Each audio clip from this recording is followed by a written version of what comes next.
Vous êtes de plus en plus nombreux à nous suivre et à participer à l'évolution de la chaîne Afrique N24, et sincèrement nous tenions à vous en remercier. Nous lisons tous vos commentaires qui enrichissent le débat et vraiment nous vous demandons de nous soutenir, en aimant les vidéos pour une large diffusion, et pour continuer à avoir une ligne éditoriale indépendante, et vous proposer de nouvelles émissions toujours de plus en plus enrichissantes. Ne restons pas passifs, soyons actifs. Merci et à bientôt. La dernière personne qui a dû être écartée à un moment donné, c'est le lieutenant Agbele, qui vient de Cloto, de ma région native. Il a été écarté parce que lors des événements du 25 mars, il avait refusé d'aller à l'opération pour cause d'une maladie imaginaire que nous n'avons jamais compris. S'il est vrai que certaines de ces décisions ont été prises uniquement avec les superviseurs du pays hôte, il n'en demeure pas moins que quand on est un tant soit peu frotté à la chose militaire, on sait que lorsqu'on va risquer sa vie, il ne faut jamais le faire avec ceux dont le comportement fait colporter, les comportements font colporter la mort. Et à moins de vouloir jeter de l'argent par les fenêtres, les moyens matériels et financiers importants mis en œuvre exigeaient des décisions efficientes. Si ces officiers qui ont été mis à l'écart ont pris ombrage de leur mise à l'écart, qu'ils trouvent ici toutes mes excuses, mais qu'ils comprennent, comme militaires, qu'on ne peut pas faire ces actes-là sans s'assurer que tous ceux qui ont en retour sont des gens sûrs. En ce qui concerne le capitaine Kanakatom, officier de transmission de son État, en dehors du fait qu'il s'était rendu compte qu'il était un peu trop porté, qu'on s'était rendu compte qu'il était un peu trop porté sur l'alcool et aimait souvent rencontrer des responsables politiques à notre insu, ce qu'on lui reprochait, le comité avait eu d'autres informations qui nous avaient un peu alarmés. C'est ainsi que le comité fut informé que l'intéressé a été à un moment donné le chef des cérémonies spéciales, coutumières et sorcières en pays Losso, et qu'au moment où le général Eyadema devait recevoir l'initiation de certaines de ces cérémonies spéciales, c'est le capitaine Kanakatom qui était le chef de la cérémonie, qui était le maître de la cérémonie. Cette situation le mettait par rapport à nous, cette situation le mettait, nous a-t-on dit par rapport au général Eyadema, en position de protecteur. Il ne peut pas préparer quelqu'un, lui donner des pouvoirs et en même temps être celui qui va à l'encontre de cette personne-là. Nous avons eu peur et nous avons souhaité mettre le capitaine Kanakatom à l'écart. Mais le lieutenant Vincent Diembat de Kofaï, qui vouait un grand respect au capitaine Kanakatom, avec qui il était Losso, nous avait fait comprendre qu'il préférait qu'on écarte pas son grand frère, ce que nous avons accepté, et il avait promis que lui-même le surveillerait et qu'il ferait tout pour que sa loyauté soit acquise au groupe.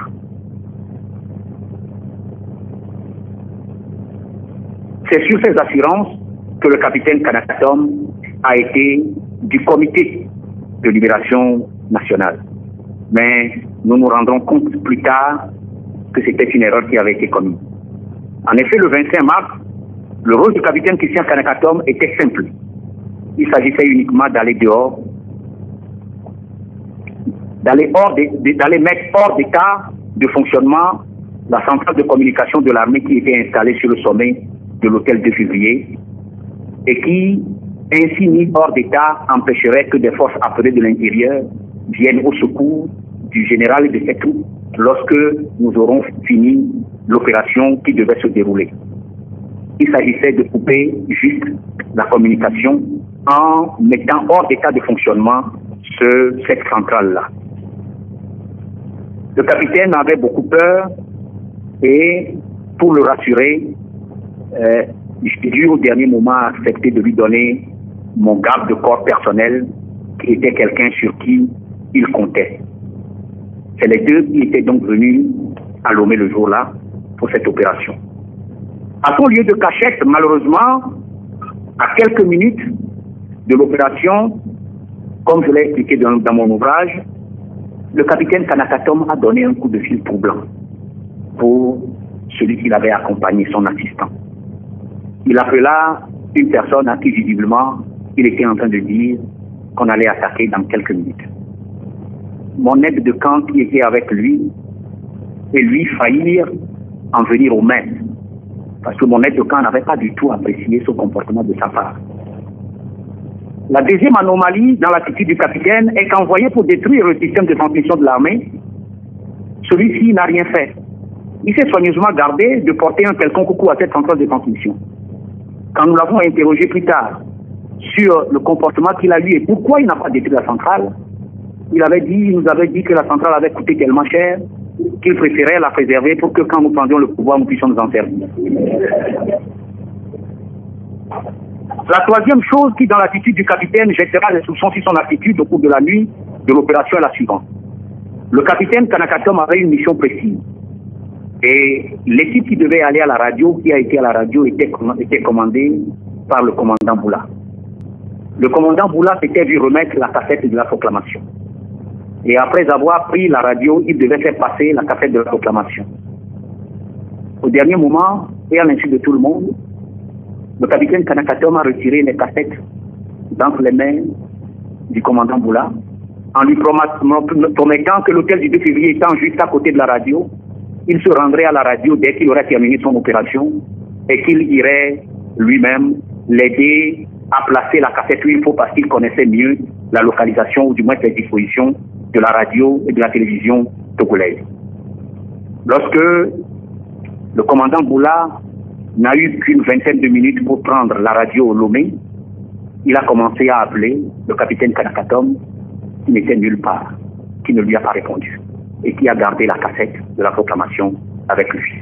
À ce jour, le capitaine Kanakatom n'a jamais réussi à expliquer pourquoi il a retiré la cassette d'entre les mains du commandant Boula et pour quelle raison il avait soigneusement évité ensuite de se rendre à la radio pour faire passer la proclamation. La situation des renforts dont M. Planitey a parlé la fois dernière est liée à ce que je viens de décrire. En effet, une fois que le lieutenant Tokofaï a informé l'état-major qu'il avait sécurisé le camp, même s'il n'avait pas trouvé le général président à la maison, que nous avons su que l'aéroport était pratiquement sécurisé, que la radio était sécurisée, il avait été question d'envoyer les renforts à Lomé. Et les renforts se trouvaient déjà à l'état-major pour être envoyés à Lomé. Les jeunes des forces de libération de la patrie étaient sur pied de guerre. Ceux qui devaient aller plus loin à l'intérieur du pays, ceux qui devaient aller à Lomé, ceux qui devaient occuper tous les points étaient déjà présents. Mais là, lorsque le moment est venu, l'officier de liaison du pays hôte qu'on nous avait donné pour superviser les opérations, il refusa catégoriquement de nous laisser envoyer les renforts. Pour ce faire, il évoqua deux arguments. Premièrement, nous n'avons pas trouvé et arrêté le général président, et donc il craignait des représailles et contre nos forces et contre leur propre territoire. Deuxièmement, dans la mesure où nos forces n'ont pas fait la proclamation à la radio et qu'on cherchait le capitaine Kanakatom sans le trouver, il ne voit pas comment il peut avoir envoyé des renforts à Lomé. Nous lui avons donc proposé de chercher une autre cassette, si nous en trouvons, ou d'aller faire la proclamation de vive voix à la radio. Mais il avait refusé. Ce fut un véritable clash entre nous et les autorités du pays hôte n'ont pas manqué de sanctionner cet officier qui non seulement n'a pas accepté ou n'a pas prévenu les forces qui de l'autre côté devaient nous aider en dehors de nos propres forces, mais qui, sachant que on était dans la situation d'un coup et que on avait non seulement pris la radio, le camp, l'aéroport, a pris devoir ne pas faire envoyer les renforts pour définitivement prendre le pays. Voilà comment cette opération méticuleusement montée et préparée a finalement échoué. Les allégations relatives à l'implication du colonel TP ne sont pas vraies et les histoires de coup dans le cou sont fausses. En ce qui concerne les conséquences de cette opération du 25 mars 1993, il faut vous rappeler que dès janvier 1993, le général Eyadema avait réussi à arrêter la transition en faisant nommer le Premier ministre Joseph Kofigo comme son propre Premier ministre. Il avait ainsi mis fin à la transition mise en place par la conférence nationale. Lors des discussions à Colmar, par la voix de son ministre des Affaires étrangères Nachaba, il avait évoqué la souveraineté de son pays pour arrêter toute négociation et toute possibilité de sortie de crise. C'est donc l'opération du 25 mars 1993 qui aura le mérite de débloquer la situation et de contraindre le général président et son premier ministre à accepter de remettre en marche la transition et surtout d'organiser des élections en août 1993. En effet, dès le lendemain de l'opération, le président Eyadema, qui avait entre-temps ravalé son idée de souveraineté, demandant de l'aide à la France. Le président Mitterrand profitera de l'occasion pour donner un coup de pouce au processus démocratique bloqué. Pour aider le Togo, il avait envoyé son chef d'état-major particulier, l'amiral Langsad, au général président. Le message porté à Eyadema était clair. Si le général continuait de bloquer la transition politique dans le pays, une autre intervention du commando du 25 mars 1993 est à craindre. La France lui disait d'écrire des informations en ce sens. La France pouvait donc aider le général s'il acceptait de laisser le processus se poursuivre et les élections se tenir. Voilà comment les négociations jusque-là bloquées ont été reprises à Ouagadougou et qu'on est sorti avec un accord qui a permis la tenue des élections. Monseigneur Président, Messieurs les membres de la Commission, chers compatriotes, beaucoup de Togolais se sont sacrifiés à leur manière pour sauver la patrie. Ma contribution est modestement passée par la plume, la voix, les traces, la presse et l'offre de ma vie pour sauver des vies. Certes, c'est difficile de comprendre comment l'on peut passer d'un bout aussi extrême à l'autre. Les circonstances nous ont donné l'explication. Ce n'est pas si nous avons sacrifié du temps, de l'énergie, nos moyens matériels et risqué notre vie par surcroît pour cette lutte pour ce pays, ce n'est pas pour une quelconque ambition personnelle comme certains ont tenté de le faire accroire. C'est uniquement par amour pour la terre de nos aïeux, pour le Togo, cette terre de nos aïeux au sein de laquelle ma seule ambition est de voir vivre heureux tous les citoyens du nord au sud, de l'est à l'ouest. Lorsque je viens parler donc d'organisation de la société civile au Togo, je ne suis pas un usurpateur, je ne suis pas un imposteur. Je ne veux seulement que faire aboutir une lutte qui a trop duré et qui n'a pas donné les fruits escomptés parce que mal organisée, trop tournée vers la satisfaction de l'ego et des ambitions personnelles. Mesdames et messieurs de la Commission, chers concitoyens, voilà pourquoi j'ai personnellement fait l'objet de multiples mandats d'arrêt, aussi bien internationaux que nationaux, auxquels je n'ai pu échapper que grâce à Dieu et dans les derniers.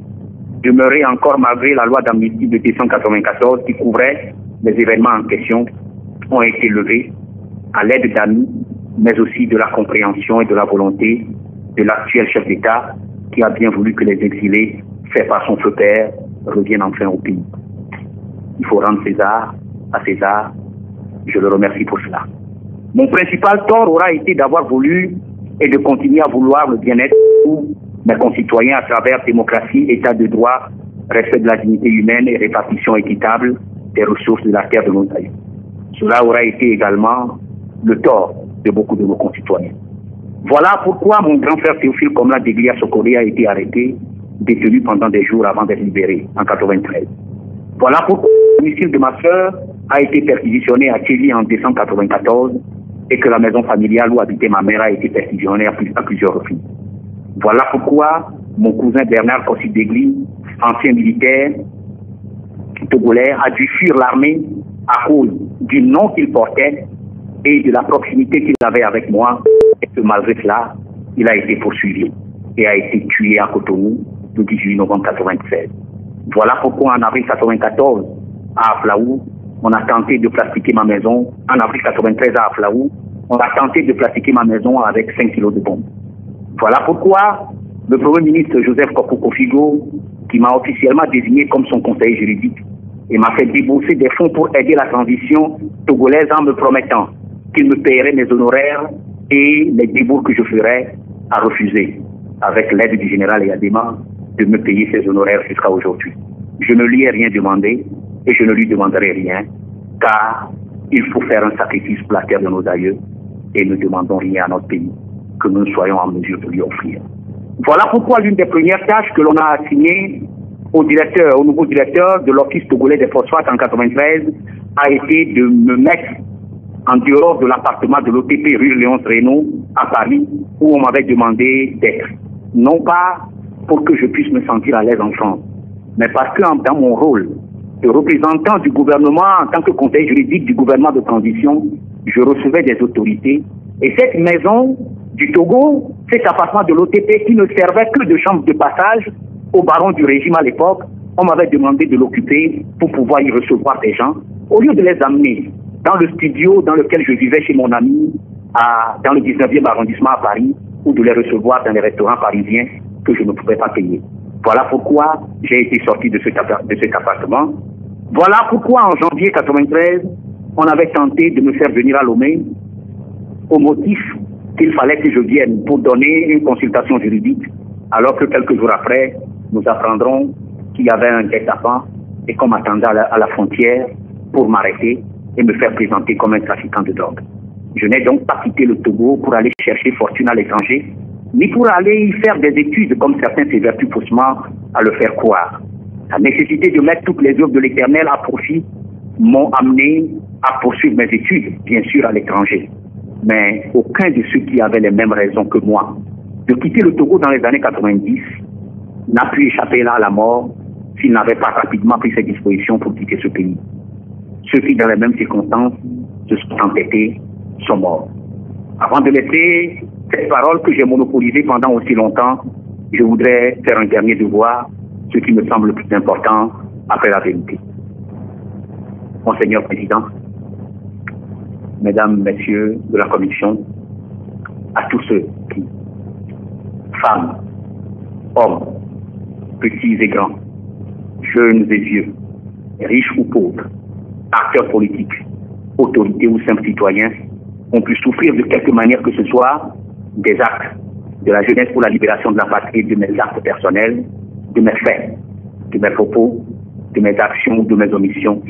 Je voudrais ici présenter, comme je l'ai fait le 12 novembre 2008, lors de mon arrivée pour la première fois dans ce pays, présenter mes sincères excuses, leur demander pardon. J'espère que chacun d'entre nous comprendra que si nous avons risqué notre vie, nos vies, sacrifier nos moyens physiques et matériels, ce n'est pas pour autre chose que pour le bien-être de ce peuple. Le bonheur de cette terre de nos aïeux qui a tant souffert et dont les souffrances sont, hélas, encore loin d'être terminées. Notre ambition n'a été et n'est autre chose que de risquer notre vie par parole, réflexion, dénonciation pour permettre que chacun d'entre nous, chacun d'entre vous puisse garder sa vie le plus longtemps possible. Nous avons senti et continuons de sentir que notre devoir, c'est de nous battre pour le bonheur de chacun et le bien-être de tous. Si cette philosophie qui est orientée vers le respect de la défense de la dignité de tous a pu, à quelque titre que ce soit, heurter certains, nous vous prions de trouver ici toutes nos excuses en renouvelant ce serment de départ que nous nous battons toujours humblement pour que le Togo sorte de cette crise et de son obscurantisme.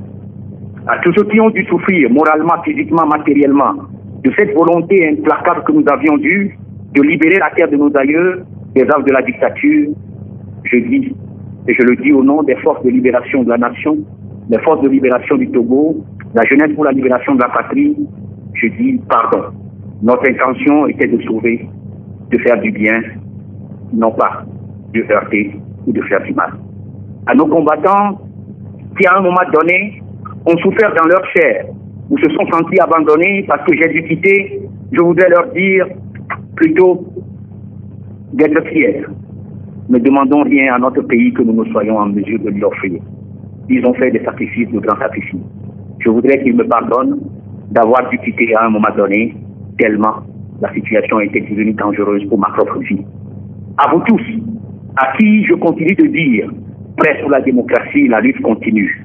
Je voudrais demander que nous oublions nos misères et nos souffrances pour ne garder à l'esprit qu'une chose, la volonté qui nous a animés le jour où vous m'avez pris et demandé de travailler ensemble pour libérer le Togo.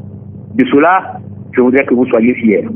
Vous avez eu, au moment où il fallait, à faire un choix difficile de sacrifier votre vie, votre jeunesse, vous l'avez fait. En cela, si je puis me mettre dans certaines circonstances, je dirais que vous avez combattu un bon combat. Je reste persuadé qu'un jour, lorsque le moment viendra, et que la nation sera réconciliée avec elle-même, chacun reconnaîtra vos efforts. À tous ceux qui auront été heurtés par un de mes propos ici, devant cette commission, je voudrais également présenter toutes mes excuses en leur faisant savoir que mon intention n'est pas de heurter, mais de dire la vérité, toute la vérité, rien que la vérité, pour que cela puisse permettre aux Togolais de se réconcilier, de faire la paix. Enfin, je voudrais dire à tout le monde, parents, amis, admirateurs, détracteurs, adversaires, que j'ai appris quelque chose depuis 1993 et qu'aujourd'hui, je suis revenu sur un chemin qu'à un moment donné, j'ai dû abandonner à cause des vicissitudes de la vie, parce que j'avais le dos au mur. J'ai appris que quand quelqu'un te parle avec le feu, réponds-lui avec de l'eau. Je vous remercie. Merci, Maître Jean Ndegli. Je pense que cette intervention était nécessaire, non seulement comme droit de réponse, mais comme témoignage sur ce qui a été votre idéal, la lutte que vous avez menée et les motifs, les objectifs que vous poursuivez. Pendant notre tournée auprès de la diaspora en juillet dernier, j'ai eu à rencontrer l'ancien ministre Martinet et nous avons longtemps discuté sur la possibilité d'une audience.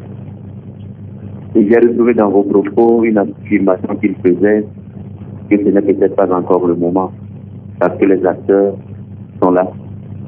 La lutte ne pouvait pas être bien comprise. Le danger pouvait être créé pour ceux qui peut-être ne seraient pas d'accord pour une audience. Vous avez eu le courage de faire cette audience, de faire ce témoignage, à chacun d'apprécier. Mais pour ce qui concerne la commission, je crois que c'était important que les acteurs eux-mêmes parlent.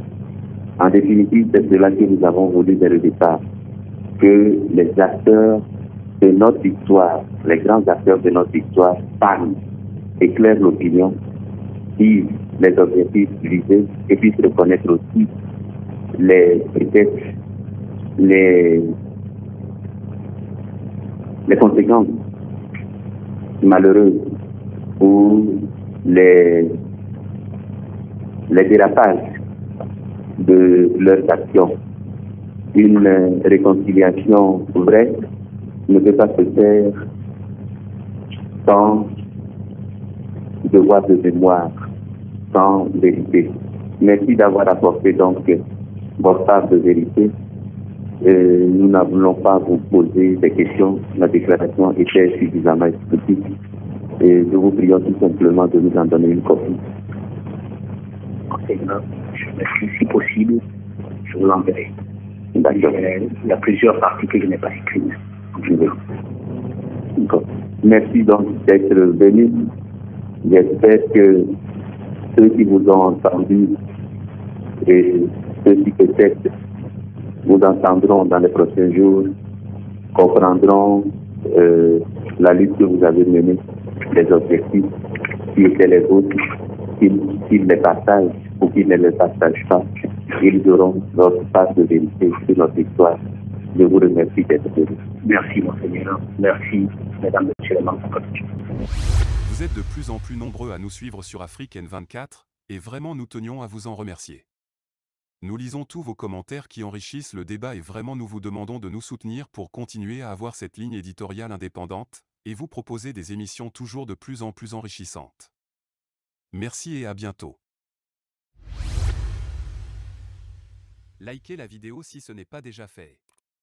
Laissez aussi votre point de vue en commentaire. Abonnez-vous et cliquez aussi sur la petite cloche de notification pour ne rien rater de nos prochaines vidéos.